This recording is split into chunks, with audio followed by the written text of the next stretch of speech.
AD 85년부터 95년 사이에 기록된 것으로 알려져 있고요. 예루살렘 성전이 파괴된 이후, 그리고 사도 요한의 생년의 말년의 때입니다.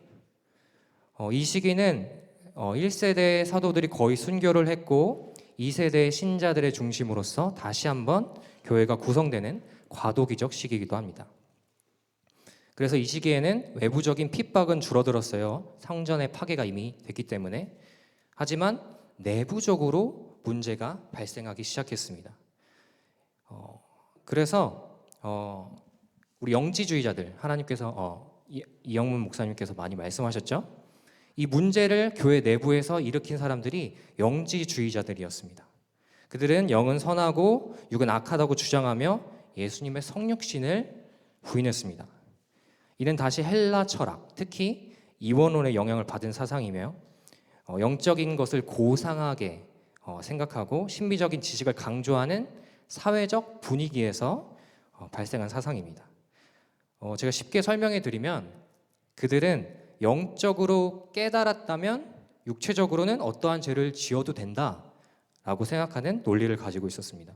우리 시대의 구원파 같은 사상과 유사한 거죠. 그런데 이 문제는 이단적 사상을 가진 사람들이 교회 내부에 존재했고 교회의 거룩함과 복음의 본질을 흔들고 있었다는 것입니다. 그래서 이 상황과 마주한 사도 요한은 다시 한번 교회를 위하여서 하나님과 예수 그리스도 그리고 복음에 대하여서 강조하는 메시지를 전달하고 있는 거예요. 그런데 사도 요한은 헬라 철학에서 비롯된 이 문제를 해결하기 위하여서 논리적으로 철학을 준비한 게 아닙니다. 그리고 혼자 사색을 하지도 않았어요.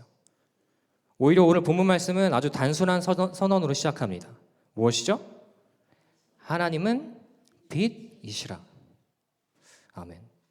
이는 가장 근본적이고 핵심적인 진리로서 구약과 신약을 관통하는 하나님의 본질적인 성품을 이야기합니다.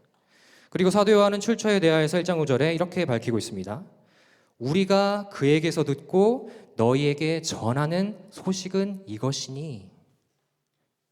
이처럼 사도 요한은 예수 그리스도를 통하여서 전해진 이 진리, 하나님의 빛이 무엇인지, 빛의 자녀들이 어떠한 모습을 하고 있는지, 그리고 어떠한 빛을 따라가야 하는지에 대하여서 분명하게 전달하고 있습니다. 오늘 말씀을 통하여서 하나님의 빛이 무엇인지, 빛의 자녀들의 모습이 어떠한 모습인지, 어떠한 빛을 따라가야 하는지 분명하게 깨달으시는 모든 성도님들이 되시기를 주님의 이름으로 축원합니다. 우리 다시 한번 1장 5절 말씀 다 같이 한번 읽어보겠습니다. 1장 5절 말씀 시작.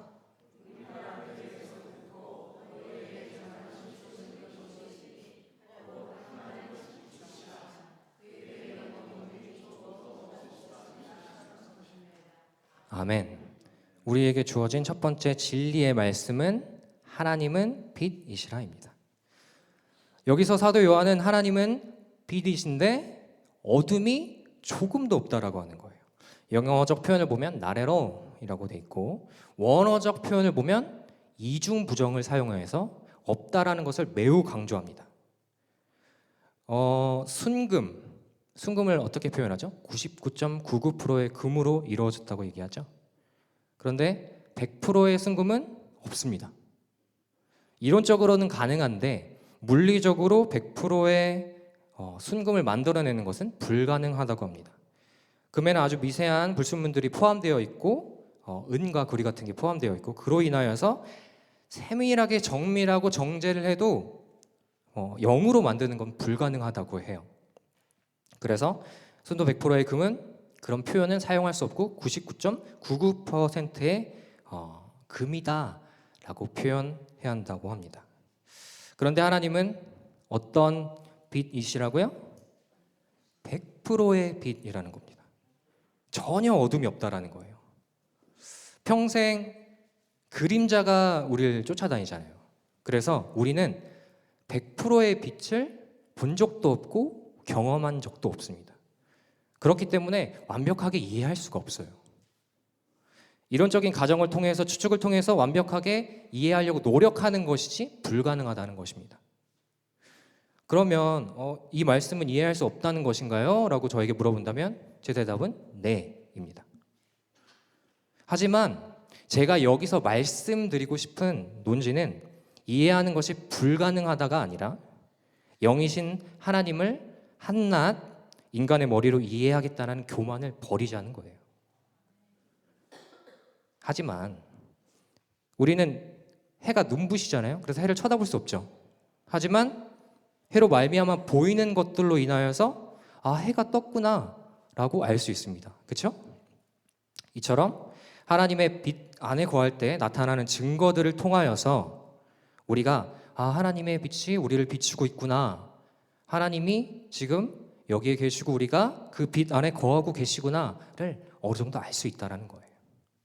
다시 한번 교만을 버리고 보자는 겁니다. 그리고 우리의 한계를 인정하고 하나님께서 계시한 것만큼만 보자라는 거예요. 다시 돌아와서 하나님은 100%의 빛이시기 때문에 어둠이 전혀 없다라는 거예요. 이 어둠 안에는 이 어둠은 죄와 악함을 표현합니다. 그래서 하나님의 빛 안에는 죄와 악이 전혀 없다라는 거예요. 그 안에서 하나님의 안에서는 조금의 타협점도 없습니다. 어중간한 부분이 없고요. 또 회색 지대도 없습니다. 요한계시록 3장 16절을 한번 다 같이 읽어보겠습니다. 시작.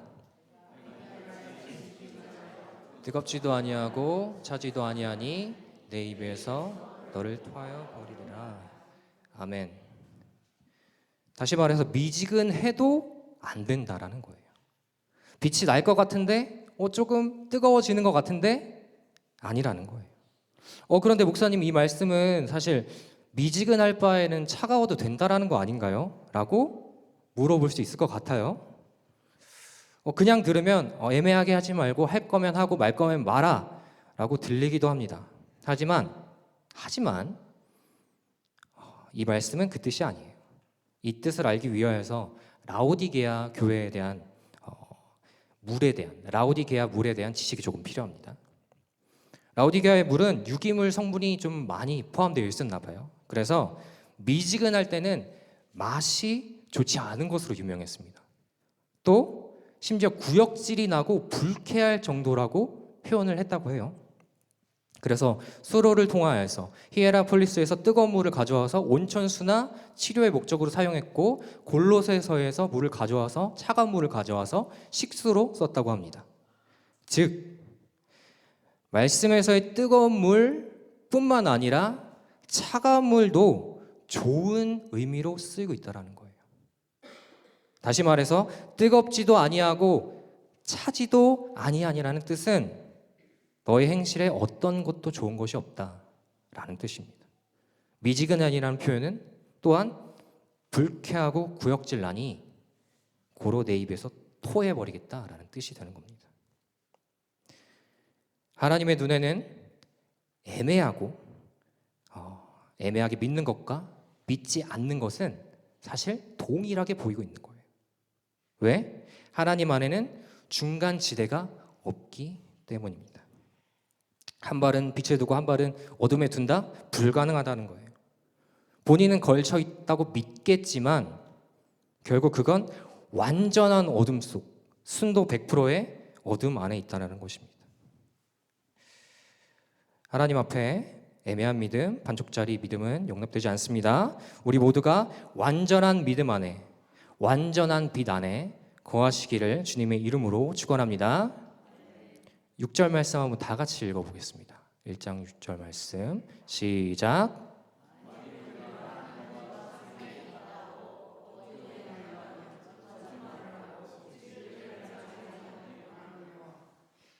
아멘. 우리에게 두 번째로 주어진 진리의 말씀은 스스로 속이지 마라입니다. 여기서 하나님과 사귐이 있다고 이야기하는 것은 하나님과 교제가 있다라는 거예요. 하나님을 안다고 말하지만 행위를 하지 않는 그들은 하나님과 교제가 없는 것이죠. 그래서 사도 요한은 이 사람들에게 어둠에 행하고 있다라고 말하는 거예요. 어둠을 행하고 있다라는 라는 것은 어둠 안에 걷고 있다라는 표현입니다. 원어적으로 보면 더 이 뜻을 보면 파헤쳐 보면 이 뜻은 어둠을 따라 걷고 있다. 그리고 어둠 근처를 서성이고 있다라는 뜻이에요. 우리가 명심해야 할 부분이 여기에 있습니다. 어둠 속안에서 걷는다라는 의미를 성경 말씀은 또 어떻게 표현하고 있는지 찾아보세요. 우리가 도덕적으로 잘 알다시피 거짓말하는 것을 포함하고 있죠. 하지만 동시에 무엇을 포함하고 있나요?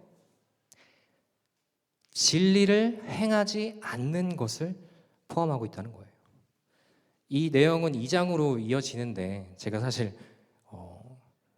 매번 설교를 준비할 때마다 너무 준비를 많이 해서 계속 덜어내야 돼요. 그래서 지금도 3분의 2를 덜어내고 하고 있는 건데, 그래서 2장의 내용을 제가 너무 다루고 싶었는데 간단하게 설명해 드리겠습니다. 하나님의 진리를 알고도 말씀을 알고도 침묵하고 살아내지 않는 것, 그것은 하나님의 눈에는 어둠 속을 걷고 있는 것으로 보인다는 거예요. 7절에서 사용하고 있는 빛 안에서 행한다도 마찬가지입니다. 빛 안에서 걷는다라는 것을 의미해요. 지속적으로 빛을 따라 특정한 방향으로 걸어가는 것을 의미함과 동시에 삶을 살아내는 것을 의미합니다. 다시 말해서 진리를 행하는 능동적인 모습을 말하고 있는 거예요. 7절을 제가 읽어드리면 그가 빛 가운데 계신 것 같이 우리도 빛 가운데 행하면 우리가 서로 사귐이 있고 그 아들 예수의 피가 우리를 모든 죄에서 깨끗하게 하실 것이요. 아멘. 이 말씀에서 무엇이 나타나죠? 빛 안에 거함으로 나타나는 결과들을 우리는 찾을 수 있습니다. 여기서 우리가 찾을 수 있는 것은 서로 사귐이 있다라는 거예요. 이는 성도 간의 교제를 나타내는 겁니다. 다시 말씀드리면 하나님을 사귐으로 시작되는 성도 간의 교제예요. 즉 진정한 그리스도인들 간의 교제를 의미합니다. 또한 이것은 아까 이제 장로님께서 기도하시면서 말씀해 주신 건데 단순한 친목 모임이 아니라는 거예요. 성도들의 성화를 촉진하는 통로의 역할을 하는 모임을 말합니다.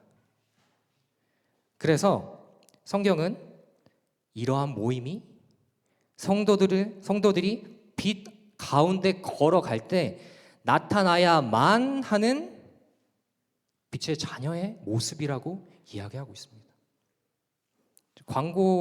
광고하셨잖아요. 저랑 뭐 입을 맞추고 얘기하신 게 아니에요. 정말로 우리가 참여하는 거는 마음을 다해서 참여하는 거는 빛의 자녀로서 당연히 나타나야만 하는 거라고 지금 진리의 말씀이 이야기하고 있는 거예요. 간혹 교회 공동체에서 교류 없이 예배만 출석하시는 분들이 계십니다. 그리고 사람들을 만나는 것을 꺼려하시는 분들이 계세요. 물론 그분들이 과거에 좋지 않은 경험으로 인하여서 어떤 사람에게 상처를 받아서 안 나오실 수 있죠. 이해가 됩니다. 상처로부터 자신을 보호하기 위한 보호 조치로 생각이 됩니다. 실제로 그러한 시간이 필요하긴 해요.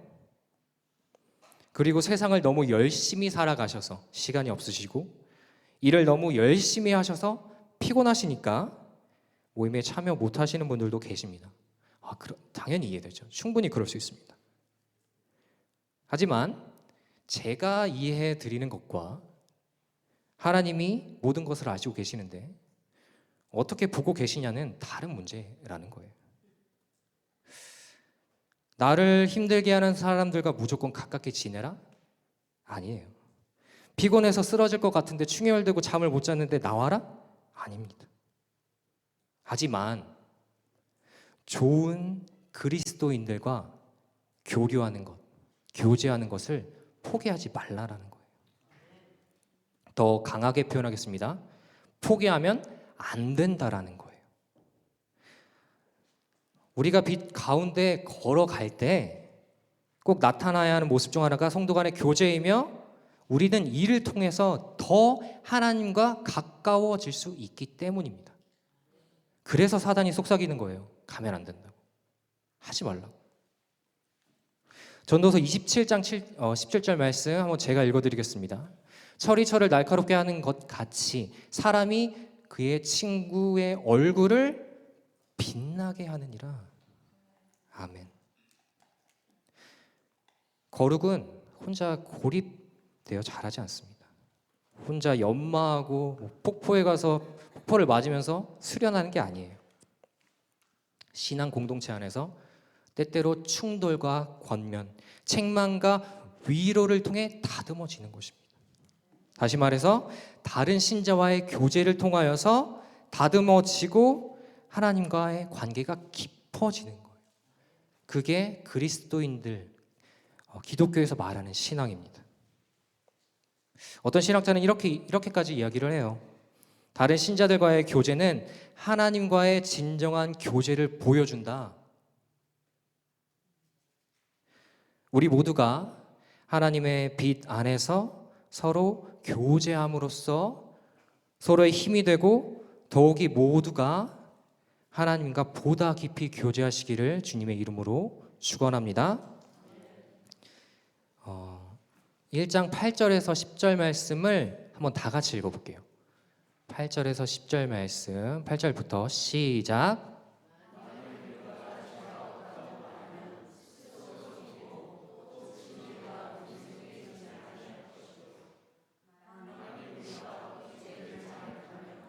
그는 미쁘시고 의로우사 우리 죄를 사하시며 우리를 모든 불의에서 깨끗하게 하실 것이요 만일 우리가 범죄하지 아니하였다면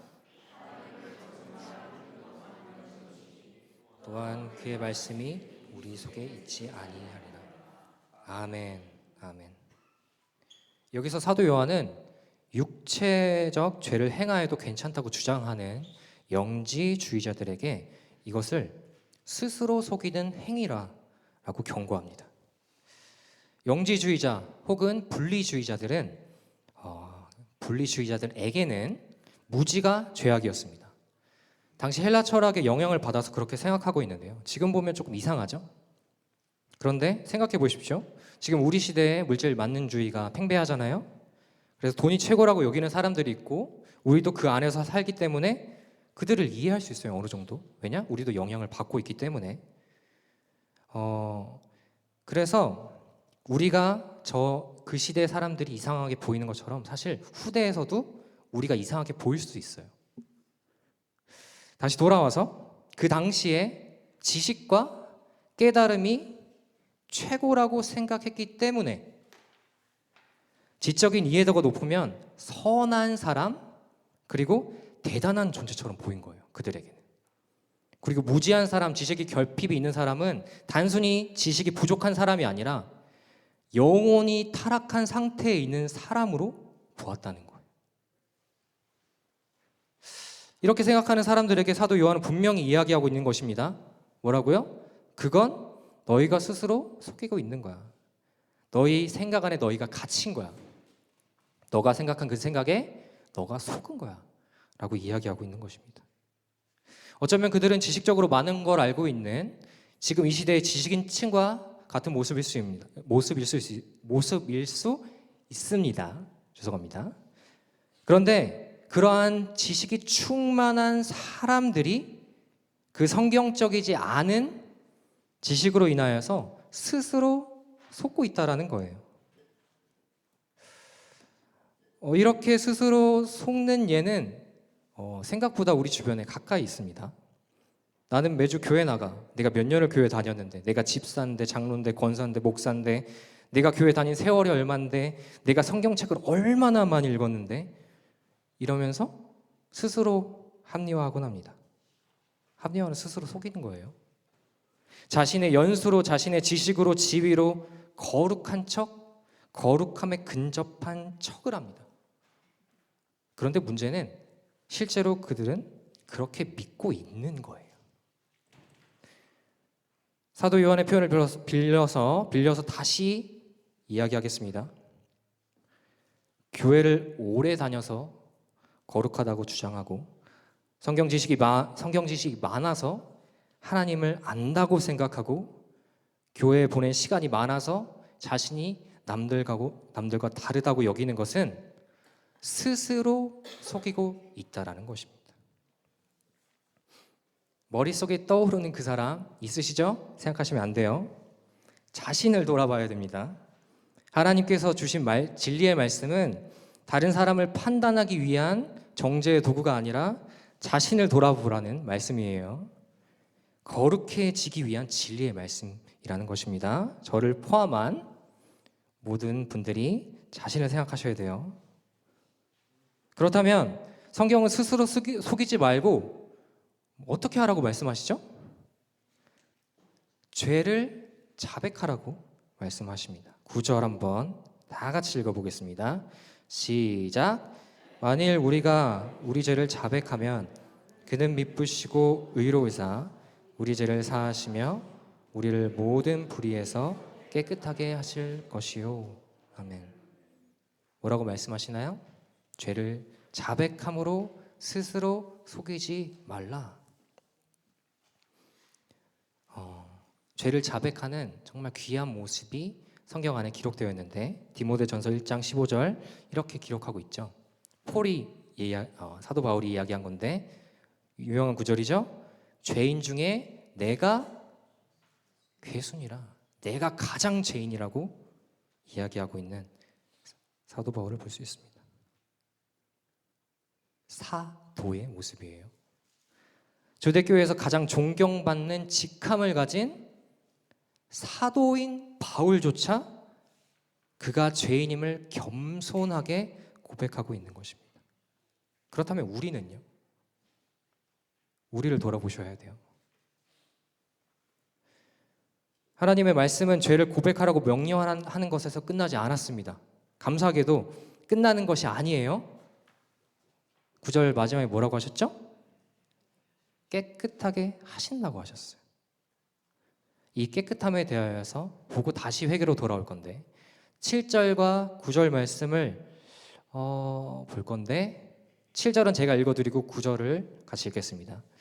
그가 빛 가운데 계신 것 같이 우리도 빛 가운데 행하면 우리가 서로 사귐이 있고 그 아들 예수의 피가 우리를 모든 죄에서 깨끗하게 하실 것이요. 9절 시작.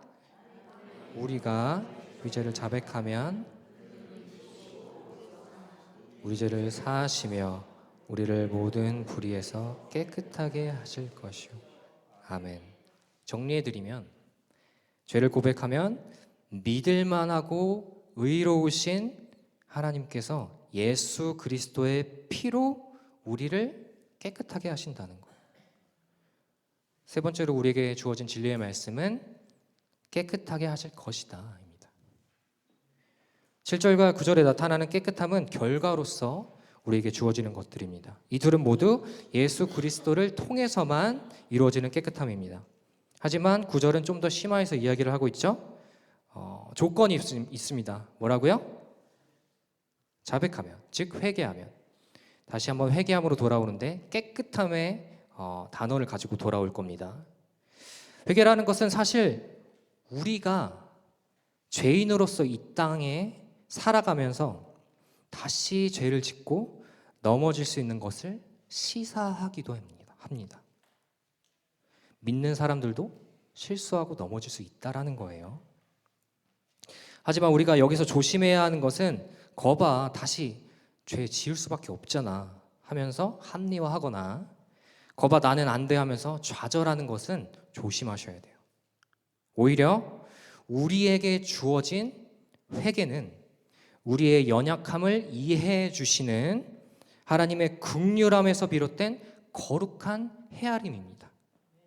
그리고 우리가 더욱 하나님께 나아가게 만드는 은혜의 순간입니다. 아멘이십니까? 아멘. 그런데 하나님 빛 안에 걸으면 걸을수록 살면 살수록 진리에 의해서 우리의 삶이 끊임없이 조명되잖아요. 그래서 죄는 더 구체적이고 입체적으로 보이기 시작합니다. 우리 안에 얼마나 많은 죄의 흔적이 있는지를 더 보게 되는 거예요. 왜일까요? 왜 보이죠? 하나님의 빛이 너무 밝아서 우리의 죄가 잘 보이는 거예요. 진리를 알면 알수록 그 진리와 내 모습이 대조되니까.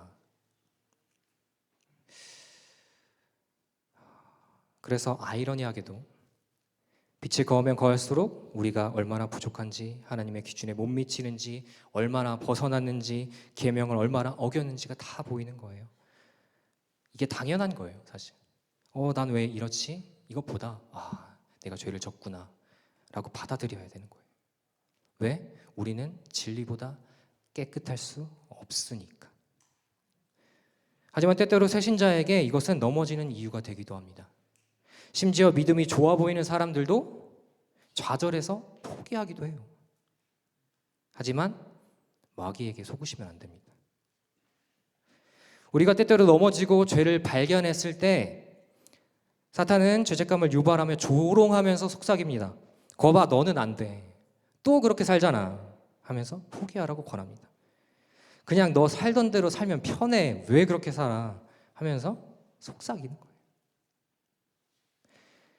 하지만 죄를 발견한 순간은 회개함으로 인해서 그 죄를 예수 그리스도의 피로 닦아내고 더 깨끗해져야 할 은혜의 순간이지 좌절할 순간이 아니라는 거예요. 오히려 주님, 제가 이 죄를 지었으니 다시 짓지 않게 도와주세요 라고 기도해야 되는 순간이고요. 당장 예수 그리스도 부활하심, 복음이 필요하니 주님을 찾으라는 사인이고요. 진리를 잊었으니 어서 돌아오라는 경고의 말씀입니다. 그리고 죄가 보인다는 것을 다시 말하면 사실 우리 자신을 하나님의 말씀, 즉 하나님의 시각으로 바라보기 시작했다는 긍정적인 변화의 사인이기도 합니다. 그리고 이것이 신앙 성장으로 이어지는 것이에요. 절대 사단의 속삭임에 좌절하지 마시고 하나님의 은혜로 우리에게 주어진 회개의 기회를 통해 하나님의 앞으로 나아가시기를 주님의 이름으로 축원합니다. 다시 돌아와서 사도 요한은 깨끗하게 하다라는 동사의 현재 시제를 사용했어요. 사도 요한은 걷는 것과 마찬가지로 깨끗하게 하는 것을 지속적인 활동으로 표현하고 있습니다. 다시 말해서 하나님의 빛 안에서 걷는 것과 깨끗하여지는 것은 우리 평생의 활동이라는 거예요. 평생의 활동.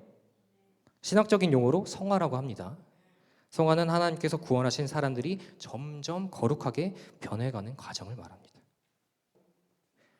하나님의 빛 안에 거하는 것은 우리가 지속적으로 깊은 곳까지 깨끗해져야 하는 영광스러운 목적을 가지고 있어요. 이 목적을 가지고 우리가 지속적으로 깨끗해져야 되는 거예요. 그렇다면 회개의 행위가 우리를 깨끗하게 만드나요? 아니죠. 우리 너무 잘 알고 있죠. 우리가 어떻게 깨끗해지죠? 회개함으로 죽고 부활하셔서 하나님의 아들로 증명되신 예수 그리스도가 우리를 위하여서 십자가에서 대신 죽으신 것으로 우리의 죄값이 치러졌기 때문에 우리가 깨끗해진 거예요. 아멘이십니까? 부활하심으로 십자가를 보셔야 돼요. 2장 2절은 이렇게 말씀하십니다. 그는 우리 죄를 위한 화목제물이니 우리만 위할 뿐 아니요 온 세상 죄를 위하심이라. 예수 그리스도가 화목제물이라는 거예요. 그의 죽으심으로 죄값을 치르셨다는 것입니다. 하나님은 공의로운 분이세요. 죄를 지면 죄값을 요구하십니다. 너는 괜찮으니까 저기 가서 손 들고 서 있고 너는 안 친하니까 엎드려 뻗쳐 이렇게 안 하세요. 그 값을 모두가 지불해 내야 되는 거예요. 근데 죄값을 성경에서는 생명으로 정해 놓았습니다. 그렇기 때문에 제사를 드렸고 화목제물을 드렸던 거예요. 그래서 우리의 죄값을 치르기 위해서 생명이 필요한데 이를 위하여서 예수님이 화목 제물로 드려졌다는 것입니다. 그런데 뭐라고 말씀하세요? 더욱이 우리를 위할 뿐 아니라 온 세상의 죄를 위하심이라 라고 이야기하고 계시는 거예요. 그 커버의 범위가 믿는 사람 한정, 멤버십 한정이 아니라 이 세상 모든 사람을 위한 것이라는 것입니다. 그래서 사도 요한도 지금 교회 내부에서 교회를 힘들게 하는 영지주의자들에게 경고하면서 너네 나가라고 하는 게 아니라 너희 회개해라고 이야기하고 있는 거예요. 왜죠? 예수님은 그들을 위해서도 죽으셨으니까. 하나님이 뜻이 그러하듯이 그들에게도 진리를 통하여서 복음을 전달하고 회개할 기회를 주는 거예요. 다른 사람 정죄하시면 안 됩니다. 그 사람을 위해서 예수님이 죽으셨기 때문에 정죄하시면 안 되는 거예요. 그래서 사도 요한은 그들의 구원을 위하여서 그들이 가장 필요한, 그들이 부인하고 있지만 가장 필요한 예수 그리스도를 전달하려고 계속 말씀하고 있는 거예요. 사도 요한이 계속해서 그들과 교회를 위해서 제시하는 그 예수 그리스도, 이 메시아는 사실 세상의 빛으로 오신 메시아입니다. 제가 요한복음에 대한 몇 구절을 읽어드리겠습니다. 요한복음 1장 4절 말씀, 그 안에 생명이 있었으니 이 생명은 사람들의 빛이라. 1장 9절 말씀, 참빛 곧 세상에 와서 각 사람에게 비추는 빛이 있었나니. 8장 12절 말씀, 예수께서 또 말씀하여 이르시되 나는 세상의 빛이니 나를 따르는 자는 어둠에 다니지 아니하고 생명의 빛을 얻으리라. 아멘. 사도 요한이 하나님이 빛이라는 진리의 말씀을 가장 먼저 선포한 이유는 하나님의 아들, 어둠 가운데의 빛으로 이 땅에 오신 예수 그리스도를 바라보게 하기 위함이고요. 그리고 그 빛을 따라 하나님의 빛으로 돌아오게 하기 위함입니다. 예수님의 빛은 십자가에서 꺼진 것처럼 보였습니다. 하지만 부활하심을 인하여서 영원한 생명의 빛이 더욱 광명하게 온 세상을 비추었습니다. 그리고 이를 통해서 모든 사람들이 예수님의 부활을 통해서 빛나고 있는 그 영원한 생명, 그 빛을 따라 하나님의 빛으로 나아오길 바라고 계시다는 거예요. 그 영원한 생명, 예수님의 빛을 따라가십시오. 빛을 따라가는 자들과 교제하십시오. 서로 밀어주고 끌어주세요. 서로 용서하고 깎여가며 회개하십시오. 그래서 빛을 더욱 발하십시오. 그것이 예수님의 빛을 따라가며 하나님의 빛 안에서 살아가는 것입니다. 오늘 말씀을 마태복음 13장 43절의 말씀으로 마무리하려고 합니다. 다 같이 한번 읽어보겠습니다. 시작. 그때의 의인들은 자기 아버지 나라에서 해와 같이 빛나리라. 귀 있는 자는 들으라. 아멘. 우리의 미래의 모습이 진리의 말씀으로 성경에 기록되어 있는 것을 믿으십니까? 아멘. 기도하시겠습니다.